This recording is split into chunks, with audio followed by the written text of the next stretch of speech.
Good afternoon. Hello and welcome to the UFS webinar.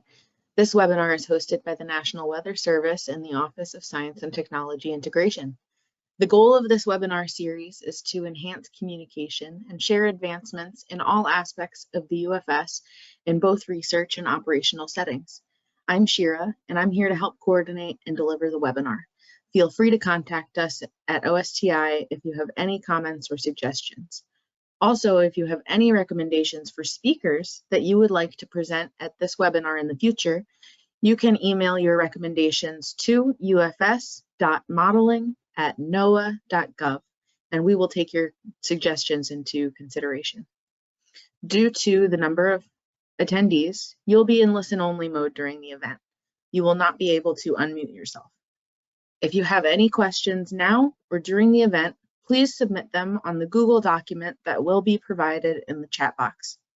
The presentations will last about 45 minutes, followed by a question and answer period for about 15 minutes. Type your questions on the Google document during the presentation. Today's presentation is Sensitivities of Subseasonal UFS Simulations to Changes in Parameterizations of Convection, Cloud Microphysics, and Planetary Boundary Layer. Today's speaker is Dr. Ben Green. I'm going to hand it over to Lesia, who was kind enough to recommend Dr. Green to us today to present. So Lesia, if you wouldn't mind taking yourself off mute and providing an introduction for Dr. Green. Yeah, thank you, Shira. Good afternoon, everybody. Thank you for coming. So Dr. Ben Green is a research scientist at the University of Colorado series and works at the NOAA Global Systems Laboratory. He has been affiliated with this institution since 2015 when he joined the team as a postdoc. He's a member of the GSL Subseasonal to Seasonal branch and works on the coupled UFS. His research interests focus on numerical modeling of the Earth system at multiple scales, with a particular emphasis on parameterizations for air-sea interaction. Ben has his bachelor, master, and PhD degrees in meteorology from Penn State University. So with that, thank you all for coming, and please go ahead, Ben. All right, Ben, I'm turning it over to you. All right. Just a second here.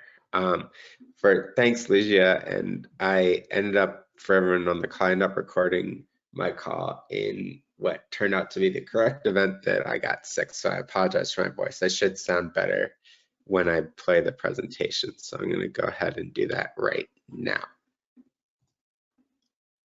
Hi, everyone. My name is Ben Green. The title of this talk is Sensitivities of Subseasonal UFS Simulations to Changes in Parameterizations of Convection, Cloud Microphysics, and Planetary Boundary Layer. I want to acknowledge my co-authors, in particular Shan Sun, who helped a lot with actually running these subseasonal length UFS simulations, and Eric Sinsky, who did all of the plotting of these subseasonal length UFS simulations. I want to also acknowledge my funding source for this WPO award, which I got in the summer of 2020. And my wife jokes with me, I'm no longer allowed to apply for WPO awards because in the span of this project, we went from having 0 kids to 2 kids at home.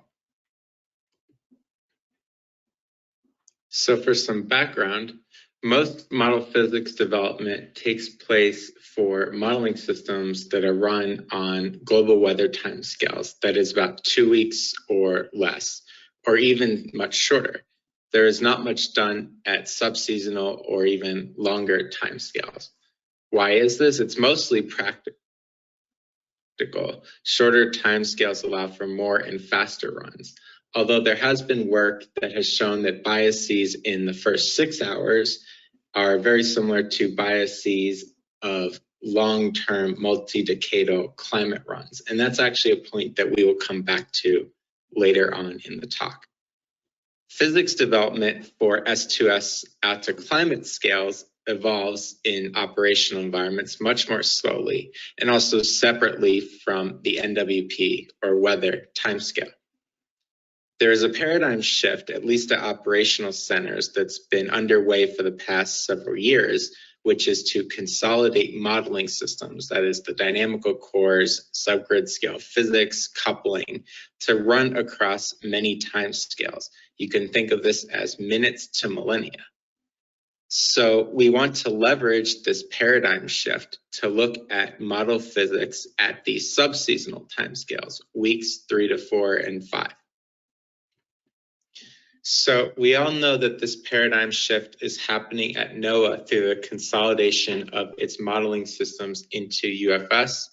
In current operations, runs out to 16 days are done by the coupled atmosphere waves GFS or GESS. I should note that GESS does indeed run out to 35 days at 0Z, but it is taking the ocean boundary condition from the coupled CFSV2.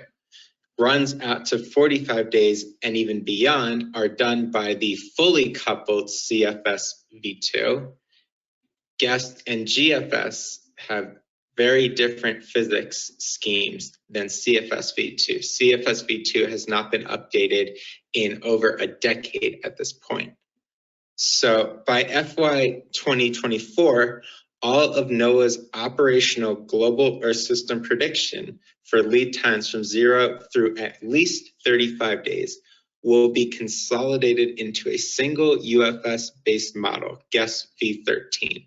And I should note here in this diagram that the subseasonal moves from CFS V2 into GESS V13. Now, the challenge that we have is to ensure that the model has reasonable skill from daily through subseasonal timescales. Another key component of this paradigm shift at NOAA is CCPP, the Community Common Physics Package. It strips the atmospheric physics out of the dynamical core, which allows for easier replacements of individual physics schemes, as well as entire physics suites. It's a common framework that is used by operations at EMC, as well as research partners. And in this project, we leveraged the capabilities of CCPP to swap in alternative parameterizations for convection, cloud microphysics, and planetary boundary layer for subseasonal length UFS runs. So when we wrote this proposal in late 2019, this was our envisioned project setup. We would use one-at-a-time tests that swapped out parameterizations of convection, microphysics, and planetary boundary layer to examine the impact of these schemes on coupled UFS subseasonal runs. And we would leverage ongoing coupled UFS development at EMC. They were running what we called experiment 1 in this table, and we would run experiments 2, 3, and 4. They would swap out for convection GF, for boundary layer MYNN, and for microphysics Thompson. These 3 schemes are developed by NOAA GSL, NCAR, and other partners, primarily for use in high-resolution short-range NWP. And at the time, we said that we would compare this experiment 1, the baseline, to 2, 3, or 4, which would give us insight into the impacts of these various physics schemes on subseasonal prediction, thus accelerating S2S physics development. So I don't need to tell this audience that research is nonlinear and that things change as you go through the research process. So by the end of 2022, as we had finished the project, this was how our experimental design was set up. We were still using EMC's coupled UFS prototype. They ran experiments 5A, 7A, and 8A, which corresponds to their prototypes 5, 7, and 8, whereas we ran all of the other experiments. Within each numbered experiment, we ran 5B, 5C, 5D, 7B, and 8B. These were testing various physics changes I outlined in the previous slide based on prototype 5. But we also looked at different prototypes. namely 5, 7, and 8. Now, EMC switched their control microphysics between P7 and P8 from GFDL to Thomson based on medium range results only.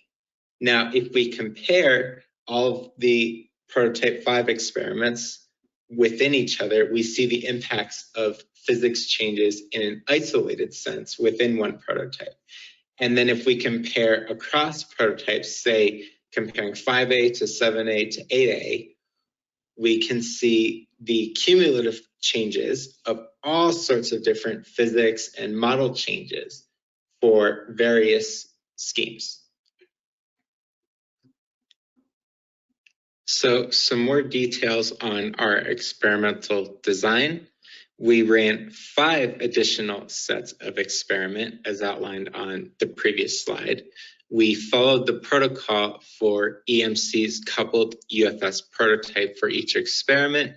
Namely, we initialized on the 1st and 15th of every month from April 1st, 2011 through March 15th of 2018 for a total of 168 initial condition cases. The simulations were run at an atmospheric resolution of about 25 kilometers, and we had daily 1 degree by 1 degree output on isobaric and surface levels. These runs are 35 days long, and the CMEPS mediator was used to couple FE3 atmosphere, MOM6 ocean, SICE6 CACE, and WaveWatch 3 waves. Now, some notes. In our P5 tests, we had 3 crashed cases, 1 in the MYNN, 2 in the Thomson, due to some ice model issues that we could not get around. That being said, we can still get statistically meaningful results without these handful of cases. In P5, we had 64 vertical layers, and the time step was set to 450 seconds. By the time we got to P7, the vertical layers had increased to 127, and necessarily the time step was decreased to 300 seconds. Thus, in P7 and P8, we need much more CPU than we did for P5, which in addition to more crowded supercomputers resulted in significantly longer wait times for results, and we cannot test as many schemes. Growing pains of UFS. I like to kind of call this UFS puberty. So there was a lot of development, intense development work going on throughout UFS while we were running this project. It's since stabilized somewhat. So as a result of these growing pains, we were actually unable to run MYNN in prototype 7. And while we could run the Thomson scheme in P7, it had extremely unrealistic precipitation. So we didn't really bother to do a full experiment. And continued efforts throughout NOAA should prevent such issues when we are moving forward. We also had a unique opportunity at the very tail end of this research project to isolate a microphysics impact at EMC. Recall that in their prototype 7, they used GFDL microphysics, but then in prototype 8, they switched to Thomson. So we, as I said previously, ran P8, but with GFDL microphysics. So what do we want to investigate? Most of this talk is going to focus on mean state biases. 2-meter temperature and precipitation are meaningful for end users of S2S products. But global circulation biases are important too, due to teleconnections on S2S timescales between the tropics and the extropics. We look at these biases both through maps as well as vertical profiles, which horizontally aggregate either over the globe or over targeted regions. And these vertical profiles provide an easy illustration of the temporal evolution of bias. We also look at some deterministic skill scores, namely anomaly correlation coefficients for both 500 millibar heights, as well as the RMM index for the MJO. We also look at Heidecke skill score for precipitation. Now, a research question only, something that's untenable in operations, is multi-physics ensembles. We expect that if we combine some of our different physics experiments together, we might get improved forecast skill. I should note that more advanced or process-based diagnostics were left to other researchers. The data is on tape. I am happy to share. It is important still to document and mitigate biases. So we're going to start out by showing some results from prototype 5. This prototype was run in 2020, which was a lifetime ago in terms of UFS development. As a reminder, there are 4 experiments: the EMC control, UFS P5, GF5, which uses Grauff-Radius convection instead of the scale-aware SAS, MYNN, which uses the MYNN PBL instead of the default GFS PBL, and Thomson 5, which uses Thomson microphysics instead of the default GFDL microphysics. P5 was also the only round in which all 3 additional experiments, GF, MYNN, and microphysics, were run. And finally, as a reminder for later, be careful not to generalize beyond P5 the results for any scheme here. So the first set of results we'll look at within P5 are 2-meter temperature biases. I've used CFSR as a verifying truth here because CFSR initial conditions were used in prototype 5. Now, if you compare the control run on the top to MYNN in the middle row, which is graphically shown as MYNN minus control on the bottom row, you'll see that in lead week 1, throughout all of these simulations, MYNN has systematically colder 2-meter temperatures over land.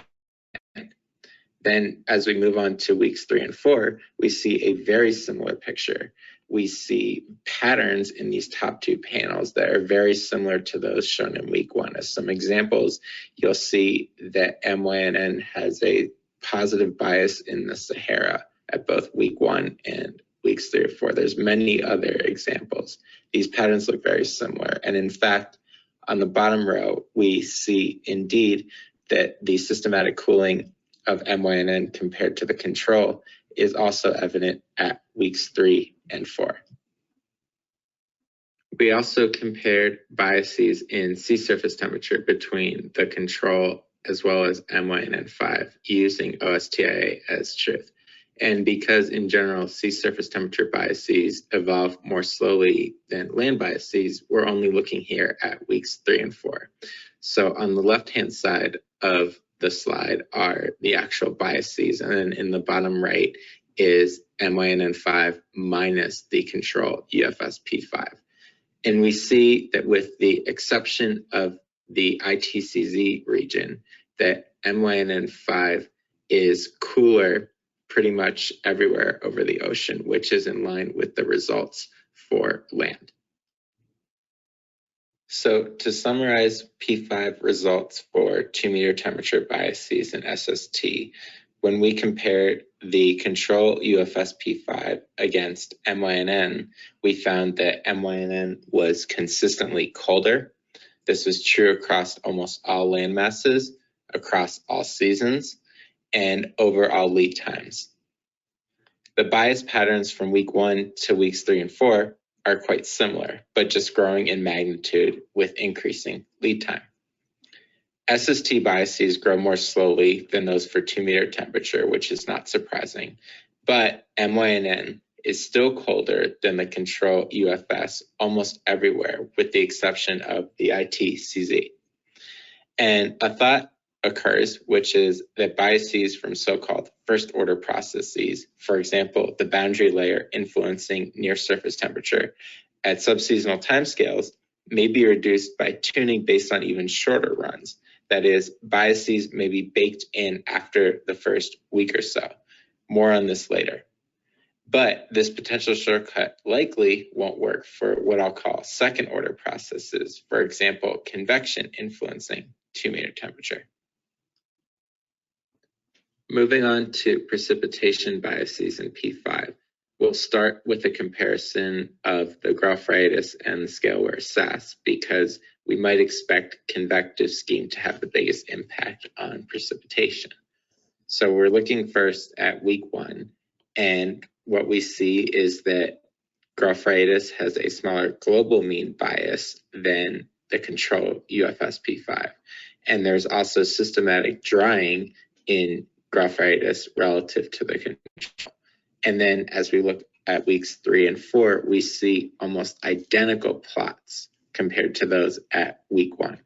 The biases have rapidly developed, both in their spatial pattern and to some extent their magnitude. So it is very interesting that we can really get a peek at weeks 3 to 4 biases just by looking at week 1. I also wanted to show weeks 3 to 4 precipitation biases for the Thomson experiment on the left and the MYNN experiment on the right.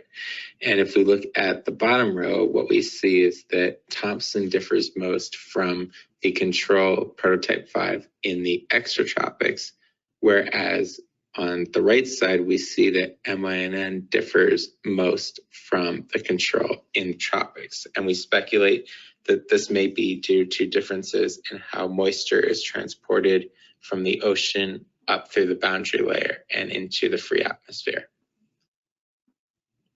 Just to quickly summarize the precipitation biases in P5, they become quite established within the first week, which I only showed for graphritis and the control.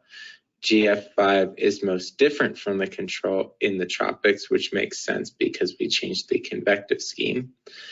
Thomson is most different from the control in the extratropics, which also makes sense because it is representing stratiform precipitation. Finally, MYNN is most different from the control in the tropics, and we speculate that this is due to differences in representing how moisture fluxes from the ocean get transported through the boundary layer into the free atmosphere. And precipitation biases are useful for end users, but model tuning for QPF is notoriously difficult. So it may be useful to look at circulation biases first. So in looking at circulation biases, we know that weeks 3 to 4 predictability for 2-meter temperature and especially precipitation is very low. Mid-latitude subseasonal predictions rely heavily on teleconnections with the tropics. Looking at mass and momentum biases might give us some insight into how UFS is representing global teleconnections.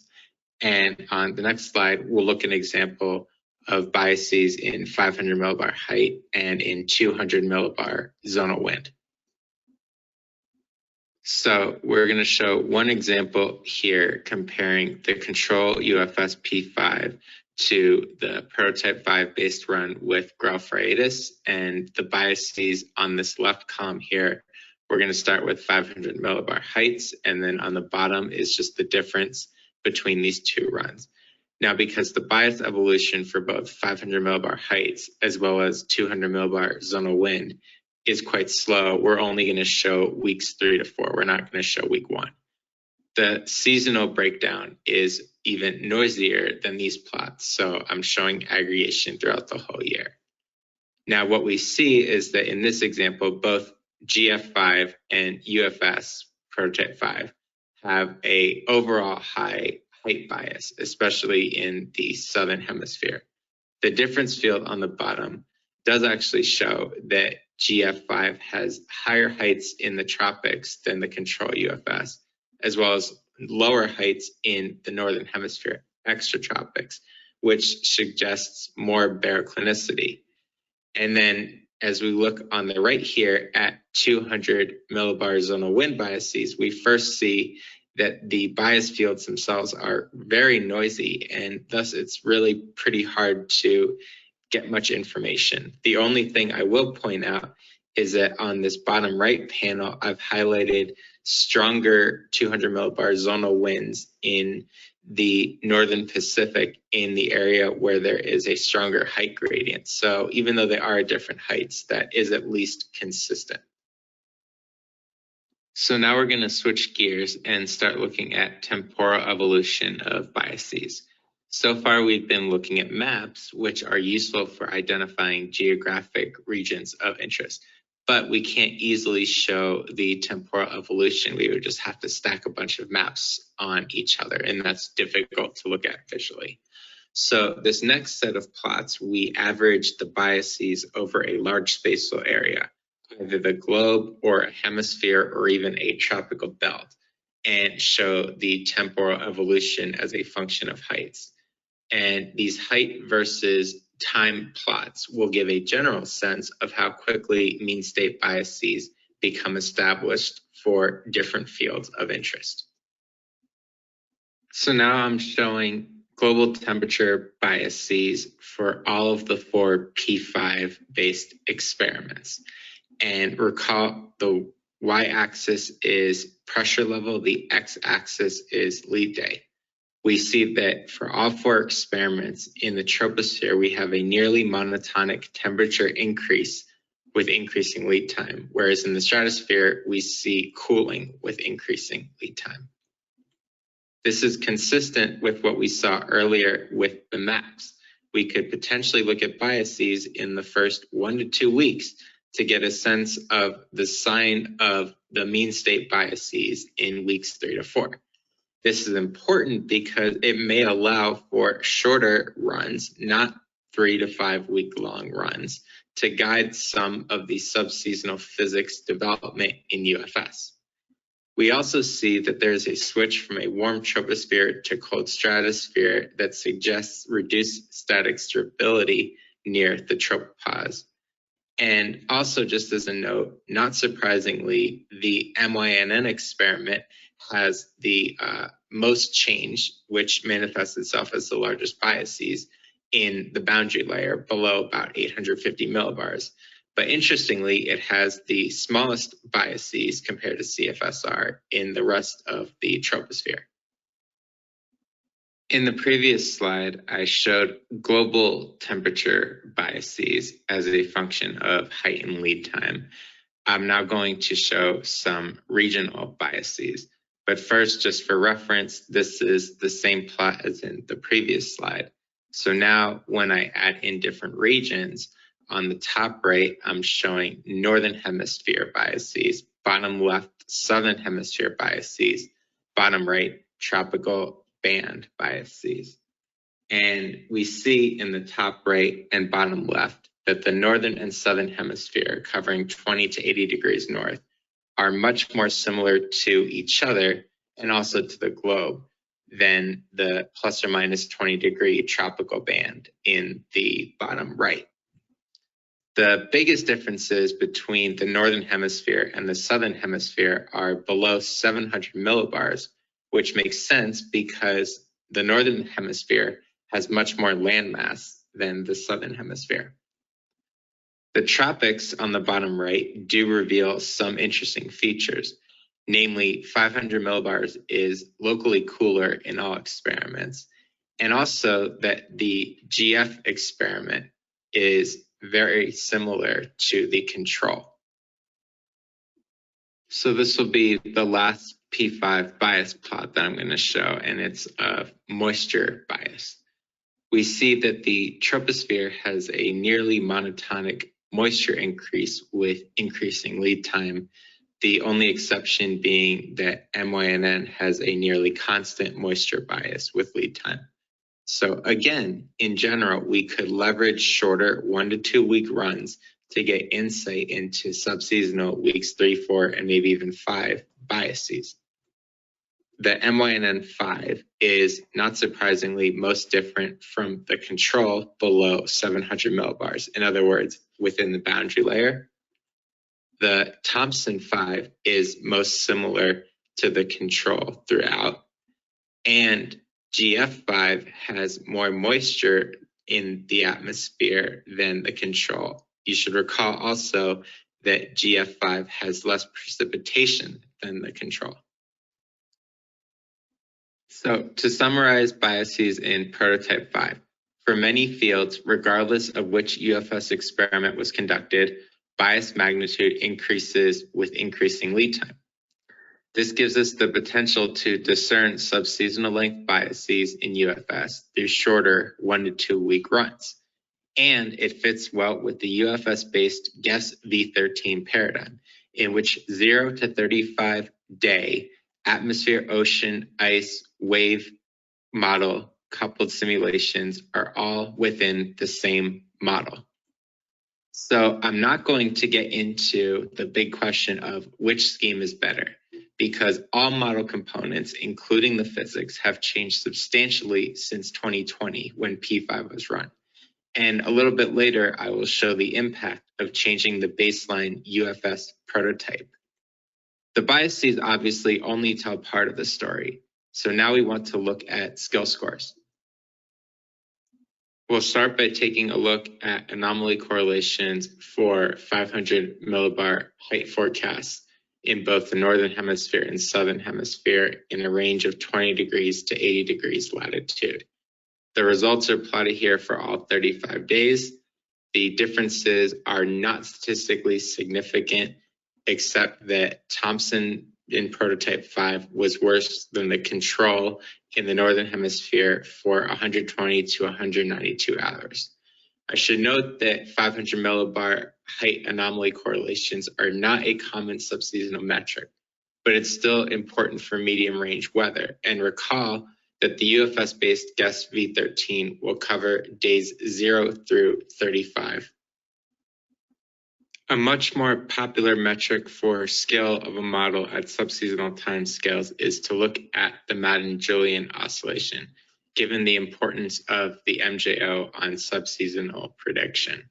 So if we look at the different P5 experiments, none of these differences are actually statistically significant, but we do notice that the MYNN experiment does seem to be slightly worse. If we break up the RMM index into its components, RMM1 and RMM2, we see that MYNN appears to be less skillful due to worse skill in RMM2 and to a lesser extent, RMM1. Now, the RMM index is comprised of 3 variables: zonal winds at 850 and 200 millibars, as well as outgoing long wave radiation. So we can look at the skill of the raw component variables and see that the degradation in MYNN appears to be primarily due to its lower skill at 850 millibar zonal wind. And we should note that 850 millibars is close to or within the planetary boundary layer. So it's not surprising that this experiment in which we changed the boundary layer scheme has noticeable differences from all of the other experiments. As I mentioned before, precipitation forecasting at subseasonal timescales is of utmost importance, but it is also notoriously low skill. So here I show the Heidecke skill score of precipitation over CONUS aggregated over the whole year for each of the 4 P5 experiments. We see that no scheme is consistently better or worse than any other when looking at different lead times or different geographic locations at weeks 3, 4 here on the right. You should also note that by weeks 3 and 4, all experiments on the right have areas of Heidecke skill score less than 0, meaning worse than a truly random forecast. Previous studies have shown benefits of multi-model ensembles, MMEs, including what I call multi-physics ensembles, MPEs, for subseasonal prediction. Here it is only a research curiosity. It is not operationally feasible to use UFS in a multi-physics ensemble configuration. But because we had the data for 4 different experiments, we figured we might as well include this multi-physics ensemble. And in the case of Heidecke skill score for QPF over CONUS, we see that really the MPE in purple here only does slightly better than any of its component models in the combined weeks 3 to 4, and it's not even statistically significant. To summarize the results for prototype 5 experiments, for several different fields, The mean state biases became established in the first 1 to 2 weeks, then grew monotonically into the subseasonal range. This is excellent news for the UFS-based GESS v13, in which all global operational forecasts for days 0 through 35 will be done by one single model. In other words, you can infer subseasonal biases based on shorter-term biases.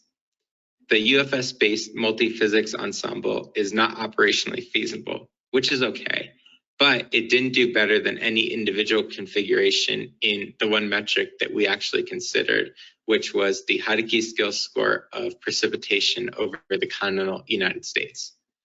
No one experiment that we looked at is uniformly better or worse than any other. There are dependencies on the variable or phenomena of interest, the lead time, geographic location, etc. So now that leads to a question. Are some of the more specific findings within the prototype 5 framework applicable to other UFS coupled subseasonal prototypes, namely prototypes 7 and 8? The broader applicability of the results presented so far can be demonstrated by changing the baseline, in this case from prototype 5 to prototype 7. UFS has experienced lots of development from partners throughout the R2O funnel, which is good, but it's being done at quite a rapid pace. As an example, suppose you want to test two radiation schemes against each other, R1 versus R2. During your testing, others may be changing R1 and or R2, land surface schemes, atmospheric dynamics, air-ocean coupling, etc. All of these things, as we know, are in some way interconnected. So then the question becomes, how applicable is your R1 versus R2 test when all of these various changes have been made? P5 was based on UFS code from 2020. The P5 runs and evaluation took almost 1 year. Remember, we are running 35-day simulations, 168 initial condition cases, 3 separate times, in addition to EMC's own runs. It's therefore impossible to make recommendations from what I would call ancient code. So what to do? Well, to use what I think should have been a word of the year for 2020, we pivot. The new strategy is to repeat the physics tests from P5 in P7 using everything at top of trunk. There are some growing pains, however. There are issues with the MYNN boundary layer scheme as well as the Thomson microphysics scheme in P7. So the only additional test we were able to run in P7 was Grauff-Raitis convection against the default scale-aware SAS scheme. I'm not going to read through everything on this incomplete list of changes between coupled prototypes 5 and 7, but there are a few things I do want to mention. One is that the first 2 bullet points here resulted in increased CPU costs. Another is that a lot of these changes made substantial differences. A third is that both Grauff-Raitis and scale-aware SAS themselves changed between prototypes 5 and 7. So with all of that in mind, let's see what the impact of changing the baseline in all of this physics is on the results that we found in P5. To start our P5 versus P7 comparison, let's look first at 2-meter temperature biases at weeks 3 to 4.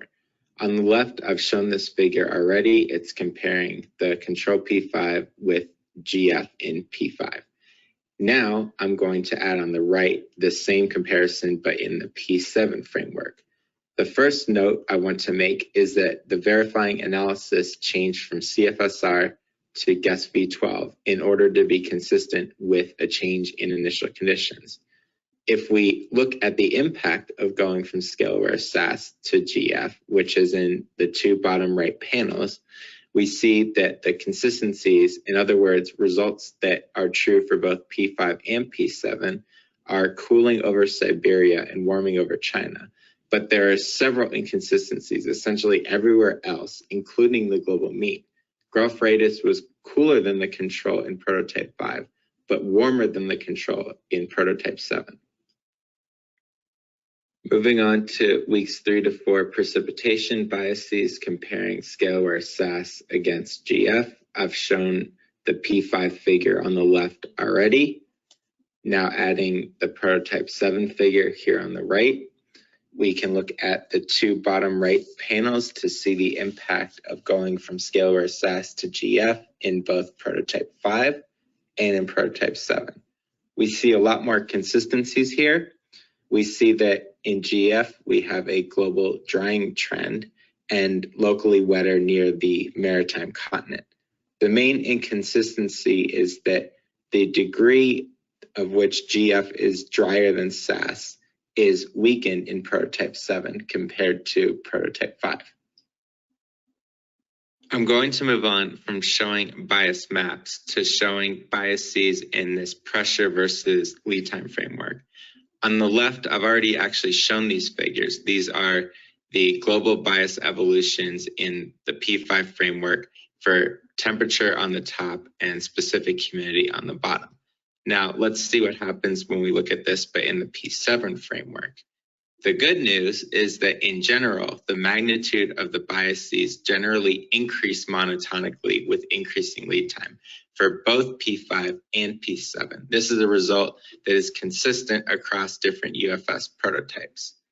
GF is slightly warmer and also slightly more moist than scale-aware SAS in P5, but is substantially warmer and substantially more moist than scale-aware SAS in the P7 framework.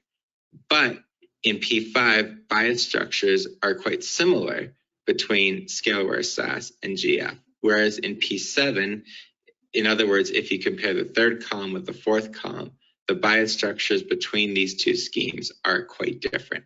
So this is an example of a result that's changed quite a bit when going from P5 to P7 and serves as a point of caution when trying to generalize results between different prototypes. Moving on to skill scores, let's start with 500 millibar height anomaly correlations in the Northern Hemisphere. So this first panel that I'm showing, you've already seen. It's comparing the control UFS P5 against GF5. Now, there's no statistically significant difference between these two sets of runs. When we then compare UFS P7 versus GF7, there's actually statistically significantly lower skill in GF7 than there is in control P7 for the first approximately 144 hours. We can look at this data in a different way, which I've done here on the right, to compare essentially the difference in going from prototype 5 to prototype 7, both for the control with SAS and for GF.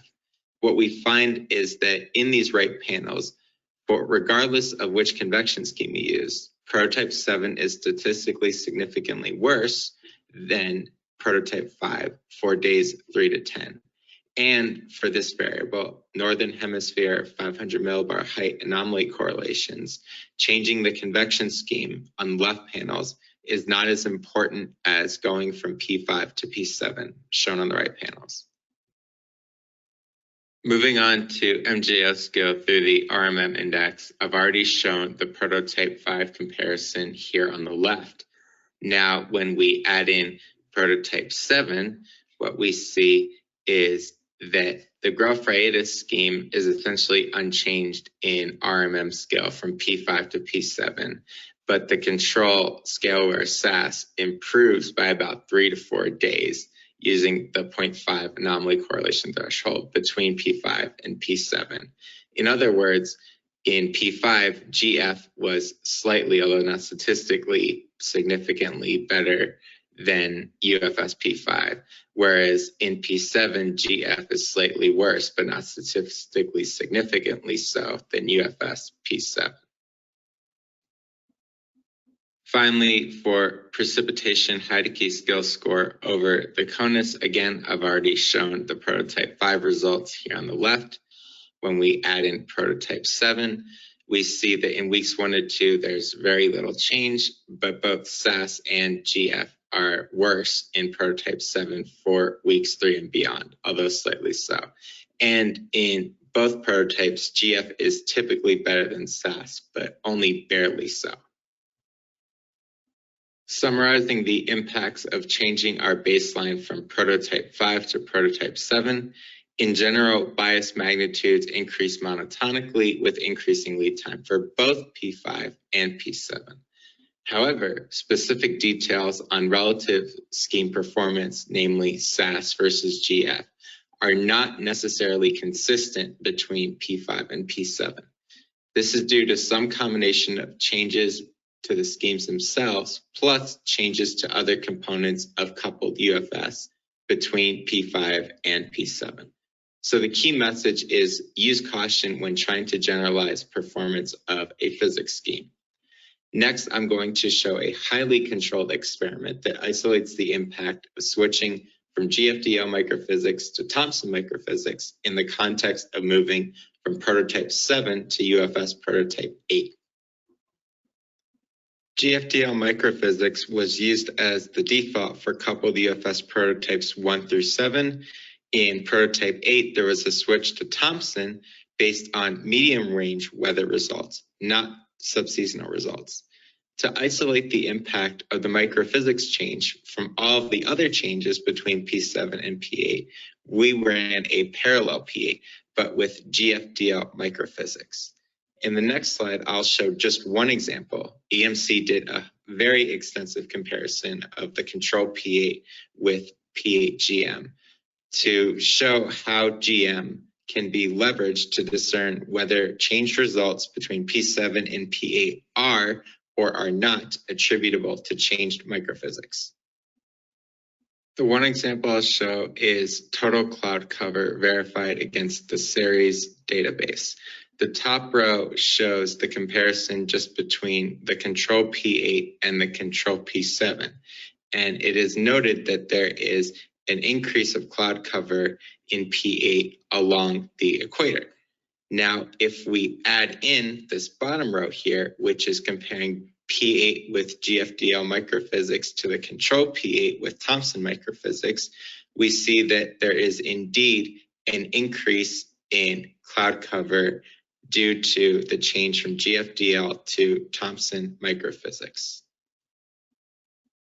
To summarize, we had a unique opportunity to test the impacts of different atmospheric physics schemes in fully coupled subseasonal length UFS runs. We found that the biases become established within the first 1 to 2 weeks and then grow in magnitude with lead time. This holds true for multiple coupled UFS prototype frameworks. This is a great result for the UFS-based GUESS V13, which will be responsible for all global forecasts days 0 through 35, because one can discern subseasonal biases through shorter length runs. However, the specifics of scheme comparisons changed between prototypes, so it's inappropriate to say if one scheme is better or worse than another. Looking ahead to future work, coupled prototypes are done. EMC is moving ahead to implement the UFS-based GUESS V13 to have operational global ensemble predictions from days 0 through 35. NOAA is beginning UFS-based seasonal forecast system, or SFS, development. The 1-year SFS forecasts are planned to replace the operational 9-month CFSV2 forecasts in FY26. GSL, where I sit, is already working to make substantial contributions to UFS-based SFS, along with other partners both inside and outside of NOAA. All of the subseasonal experiments that I have shown here are available upon request. You can email me. These data sets are quite valuable for physics comparisons using advanced diagnostics. With that, thank you very much, and I'll be happy to take your questions.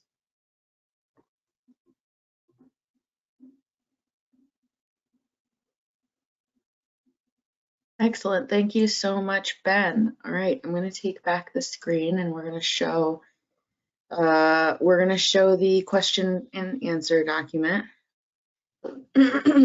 So far, we only have one question and one answer. And I acknowledge that everyone is muted on the call. So if you do have questions, please go to the chat box, follow that link to the questions and answers document, and type in your question in that document, and we will discuss it live. So we've got one question so far. Let me make this a little bit bigger because I realized that not everybody might be able to see that so clearly. Hopefully that's a bit better for you all. The question is, it was a bit disappointing that the multi-physics ensemble didn't do better.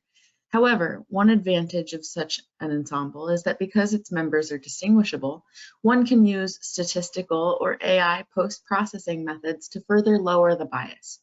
Do you think that adding such post-processing would modify the conclusion that there was no statistically significant improvement? This question came from Sue Hopt NCAR. Thank you so much, Sue. The answer was that we only looked at one variable. We could have found improved skills in other variables. Precipitation is probably the hardest to get skill. I would presume that adding the suggested post-processing methods may improve the MPE skill relative to its components. Feel free to reach out if you want the data. And we don't appear to have any additional questions in here at this point. Ben, did you have anything else you wanted to add? No, just thank you all for sitting through, listening to my presentation. And again, if you want the data, you can always reach out to me. Excellent, thank you so much. All right, and with that, our UFS webinar is concluded for today. Thank you so very much for attending. Our next webinar is going to be scheduled for June 8th, or it's on the calendar rather, for June 8th. Dr. Patrick Burke is going to be presenting on worn-on forecast systems. So please be sure to tune in for that.